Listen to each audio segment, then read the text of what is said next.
So I'm going to invite Rich Osborne up now. So Rich is the Faculty Learning Technology Lead for Maths and Physical Science at UCL. He has a doctorate in education. He's a specialist in digital pedagogy and focuses on strategic alignment of technology and teaching. Thanks all. Thanks Ian for the introduction. Nice to be here, nice to be invited. Nice to get out of my comfort zone and come and see something different for a change. So as Ian said, I'm the Faculty Learning Technology Lead at UCL at the Faculty of Mathematical and Physical Sciences. And I'm going to talk about the Conversational Framework. So a slightly different take on this is very much about education, what it means to teach and learn, and the role of AI in that process. That's my plan, so I'm going to talk just a tiny bit about AI and the latest research in this to help inform what I'm going to talk about. Talk about EdTech, really that's my specialty, education and technology, how the two combine and how they, what do we know about education technology? And then this conversational framework thing. Can I just ask, has anyone heard of the conversational framework? A quick show of hands, anyone familiar? Conversational framework, okay. Cool. That's me. I've been an education advisor for a while, about 25 years. I was a teacher for a while too, so that's me in my physics classroom. And there's me playing with some nice tech, which we don't seem to be able to do anymore because it's all about AI, isn't it? I don't get to play with BI anymore. Anyway, I threw this slide in at the last minute because this is a brief overview of what UCL has been up to and what my faculty has been up to. I actually made this for another conference, but I thought it might be interesting to share it, just a bit of sharing between colleagues, really. Because this is what we've been doing since ChatGPT came out back in 22. All sorts of UCL-wide things and faculty-wide things to try and work out what the hell's going on with this and what to do about it. And the very latest thing, this AI Education Forum, my faculty event, that was literally Monday when we met to talk about that. AI Champions is a new thing, I'm one of those at UCL. It's all going as ever, like I'm sure it is in your faculties too, and your universities, I should say, sorry. And this is really what I've been doing, is leading on my faculty things at the bottom down here. But I won't go into detail. If anyone is interested in more of this story, please grab me later. But let's talk about the research into AI, and I'm sure you're familiar with, by the sound of Chris's talk, you'll sound very up to date on what's going on. But this is maybe the big retraction. I'm sure everyone's heard of this one. This was the first big paper that came out. It was Nature, and they kind of said, ChatGPT or generative AI can improve learning. And it hit all the press because it was such a big story. And then they retracted it because you look at the data, look at the meta-analysis, it wasn't great. It was more nuanced than just this. And then you get these sort of papers out. Now this is June. This is the OECD report. So what we're looking at here is a bit more detail on what's really happening. And they do seem to get this performance boost, but they're not learning. It ties in what Chris was saying just now as well. That we worry that the AI is doing some of the work for them. In an uncontrolled test, they're getting good results, they seem to be performing, but in a controlled test, we're seeing negative results. And it's not the only paper, there are other ones out there which are saying similar things. And this is from computer science again, so interestingly ties into maybe the last one. A good study, and again, the students seem to be doing well, they seem to enjoy it. There's comfort zone. Comfort trap even, interesting thing. We've seen this before. We've seen students like to adopt practices which make them feel they're learning, even though we know that probably they're not. And this is maybe where ChatGPT is kind of heading. It's lying in this kind of zone. But then we get things like this, and I think this is where I'm headed with this. This was a paper a bit earlier on in April, and it's now thinking about where the AI fits into the process. So it's how you use it, in this, we literally were just talking about effectively, saying, get that knowledge first, then use the AI to act on the knowledge. It's not about using it, the ChatGPT first. Quick bit on EdTech. I know I'm trying to pack a lot in my slides, but I will chat through this. This is what I've been doing for a long time now. This is my focus of my PhD, my study.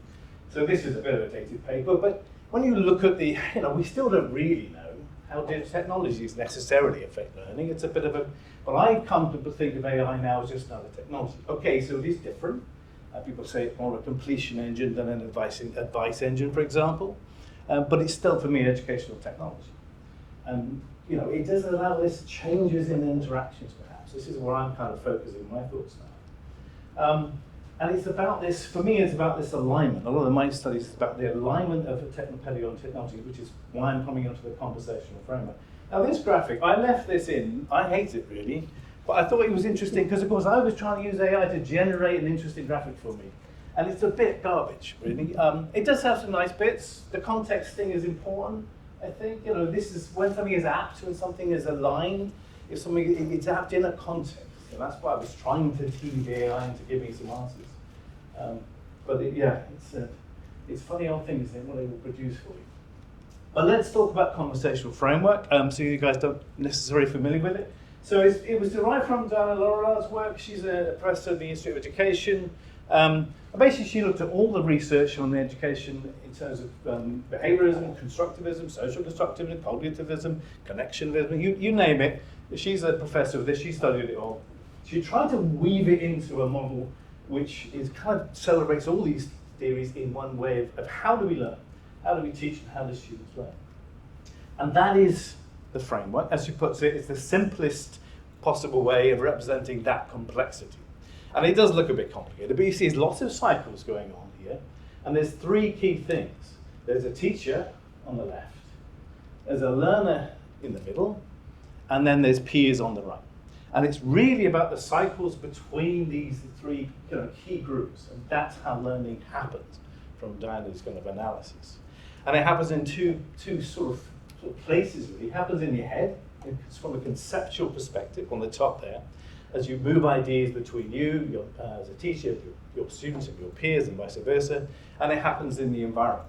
Create an environment where practice happens, where things are tested out. And it says this, or you'll see it's basically lots of cycles back and forth, which is how we think of learning. But luckily for us, Diana also summarized it in these 6 learning types, and this is really the focus of where I'm thinking about AI, is what are these 6 learning types, and where does AI fit in each one of these different categories? So I'm going to flick through them all and just sort of give you my kind of take on it and what I'm thinking in terms of this conversational framework and how you might apply it to the challenges of learning. So acquiring from wisdom is this standard lecture kind of situation, or reading a book or something, or watching a video. And we know, I've tried to cast each of these as a threat and opportunity. So we know the threat from the AI is that bias. It's mostly white, it's going to be male, it's going to be Western. It's not exactly brilliant at keeping bias out of the picture. It might be irrelevant. We talked before about, you mentioned the word stub, Chris, and it's like there's that special language which is important. They won't necessarily get that. And this summarization is like this challenge. If it's summarizing things for you, you're not doing the cognitive work. And that's a constant echo through this about who's doing the thinking in this. But there is this clarification. As I say, these are learners, not experts. That idea of stuff, what does that weird word mean? Now, if you're in that lecture and you can use the AI to give you the answer, that's powerful in the right moment about learning. And there's the multi-translational issues, multicultural. We are living in that kind of world. There's a contentious issue, but I think the idea of leveling the playing field is actually quite powerful today. And we know it's got some really good benefits as accessibility and neurodiverse students. What about inquiry, self-investigation? Again, we got the threats there from AI. The hallucinations, I know they're getting better, but they're still doing these hallucinations. And the missing content. I've done a lot of work with AIs in trying to do this kind of inquiry. And I'm constantly struck, I'm sure you've found it yourselves, where I'll give it some complexity and a framework to announce it, they'll miss stuff out. And I say, well, you haven't looked at section 7 or something. And oh yeah, sorry about that, I'll put it back in. And he does this on a continual basis. But that said, if you've got the right opportunity, I've recently been a student myself, I've been doing a master's level course, and I've been using Google Notebook LM extensively for this, but it's my personal repository. It's not just a massive pile of data. I put stuff in there that's relevant to my studies, I interrogate it about things I need answers on, and it helps to support me in how I'm learning. So I can see new patterns there, but I've got control over the AI. So there's a different way to think about inquiry. Practicing is on the bottom of the conversation framework. This is about you testing things out. I've got auto-completion up there as a threat. This is something we've known about. I've got a case to deal with at the moment. This is where, we've got browser extensions now. We can automatically answer a quiz and move. This student just has to press a button and then he goes. All the answers get done. And that's a real challenge for them to know this is naturally harming their learning. And also it's limited to digital to a certain extent. These are only digital tools, and we live in a very, especially against you guys, never physical world with physical problems, physical things we have to bolt together. So the AI, maybe not so useful, although I'm going to instantly talk about opportunities then, and contradict myself, because I know a great example of my earth sciences, talking about instant guidance, when they were literally in the middle of an experiment, they weren't sure exactly why things weren't working, they had a voice-controlled AI, and they asked it, and that helped them to structure the learning in that moment and get the thing right. So there has maybe a role in that in a practicing section. And of course, you can give customized challenges. In my Notebook LM example, I'm using that to give myself flashcards and quizzes that are directly related to what I need to know. From a discussing perspective, I think this is important from a threat perspective, the fact that they're not a peer. The point about peer discussion from an education perspective is they are your peer, they've got similar level of challenge, similar level of understanding, and the AI is, you can give it context, you can try and get it to pretend, but it's never going to be that peer it needs to be. It will reduce the diversity and narrow the eye. You won't get the kind of conversation you get to it if you have a peer level. That said, there are ways of doing this. I mean, the moderate criticisms in particular, I was thinking we're using some peer feedback tool with AI in UCL, and we use the AI tool in this framework. It gives the students feedback on feedback, so it allows them to moderate their own criticisms. We know students sometimes aren't brilliant at giving each other feedback. They may be too harsh or too soft. So this can step in that way. I think there's a pattern you see emerging here. What AI is often doing in my examples from the conversational framework is it's sitting in the loops. It's sitting in the loops. It's not becoming one of the objects. It's not becoming a peer. It's sitting in the loop to moderate the connection you have between peer, between staff, between teacher, between staff. Collaboration, tricky one. I mean, this is obviously a production job. You're in collaboration, you're producing something with your peers. So we get the classic problems of task completion and cognitive challenge, students using the tool to actually make a product but not than doing the work themselves. And again, it's replacing their peers. But on the opportunity side of things, these sometimes are really complicated and difficult challenges for students in terms of working in a project management way, trying to assign roles and things. This is, generally speaking, not something students are running. So if you can take some of those challenges and offload it to them onto the AI side.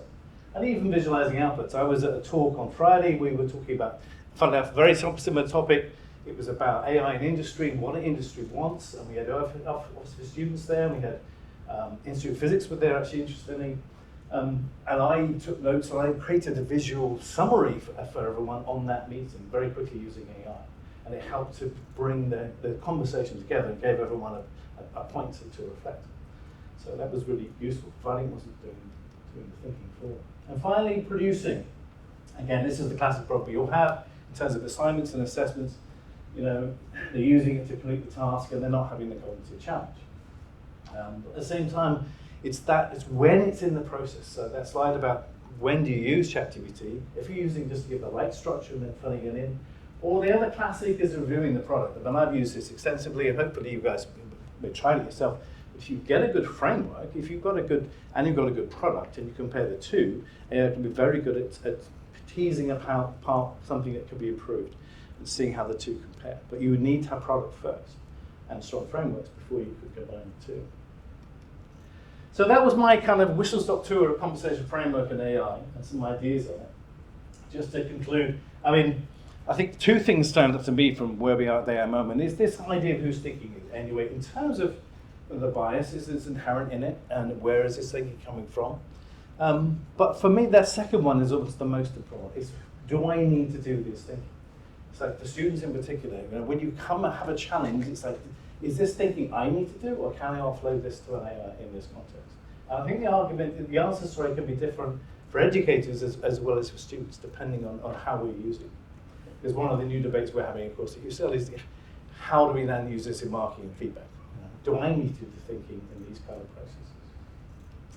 And I thought I'd end on this silly slide because I thought as I'd been through this, I thought, well, I've been talking about this. I'll put my presentation into Gemini and see what Gemini makes of my presentation. And that's what it told me. So I don't think it's right. I think the paper was quite clear about think first, ChatGPT later, and this sequencing of AI and how it fits into these cycles of learning, whichever part of the learning framework you're looking at is kind of the point. So thank you, Gemini. But I had to have a product first before Gemini could give me something interesting to think about. That's me. Thanks very much.